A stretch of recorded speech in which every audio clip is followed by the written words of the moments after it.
Hi everyone, welcome back to my channel. বহুদিন video দিয়া হোৱা নাছিল আৰু আজি এটা নতুন ভিডিও লৈ আহিছোঁ আৰু এই ভিডিওটো সম্পূৰ্ণৰূপে এলপি আৰু ইউপিৰ ওপৰতে হয় আৰু যেহেতু আমি সকলোৱে গম পালোঁ যে 5550টা পদৰ মেৰিট লিষ্ট ওলাল, এপইণ্টমেণ্টটো হ'ল আৰু আজি বহুখিনি কেণ্ডিডেটে জইন কৰিছে, তেওঁলোকে য'ত পষ্টিং পাইছে আৰু সকলোকে কংগ্ৰেচুলেশ্যন। তেওঁলোকৰ সপোনবোৰ আজি সাৰ্থক হ'ল আৰু ইমান দিন মানে 2 বছৰ মূৰত তেওঁলোকৰ এই যিটো যাত্ৰা, এই যাত্ৰাত উপনীত হ'বৰ কাৰণে সক্ষম হ'ল আৰু ইতিমধ্যে আমি সকলোৱে গম পাওঁ যে 4500টা পদৰ ফিজিকেল ডকুমেণ্ট ভেৰিফিকেশ্যন নৱেম্বৰ মাহতে ষ্টাৰ্ট হ'ব।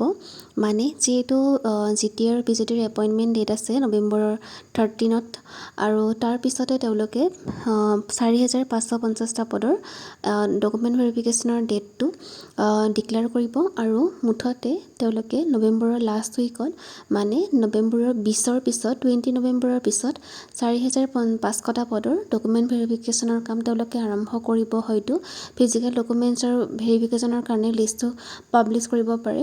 গতিকে যিমানখিনি কেণ্ডিডেট আমি 4500টা পদত আছোঁ তেওঁলোকৰ কাৰণে এইটো গুড নিউজ যে আমাৰ নৱেম্বৰত ফিজিকেল ডকুমেণ্ট ভেৰিফিকেশ্যন ষ্টাৰ্ট হ'ব আৰু ডিচেম্বৰত আমাৰ ফাইনেল মেৰিট লিষ্ট মানে প্ৰভিজনেল মেৰিট লিষ্ট ওলাব আৰু মেবি উইদিন ডিচেম্বৰৰ ভিতৰত তেওঁলোকে মেৰিট লিষ্টটো প্ৰকাশ কৰিব পাৰে আৰু এপইণ্টমেণ্টটো দিব পাৰে।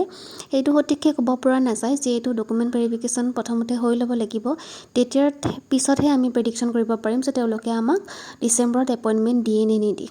আৰু যিহেতু 5550টা পদৰ কামখিনি খতম হৈছে, গতিকে আমাৰ শিক্ষামন্ত্ৰীয়ে ঘোষণা কৰিছে যে তেওঁ অতি সোনকালে 4500টা পদৰ কামখিনিও আৰম্ভ কৰিব আৰু মুঠৰ ওপৰত এইটো বছৰত এপইণ্টমেণ্ট দিব বুলি তেওঁলোকেও আমাক আশ্বাস দিছে।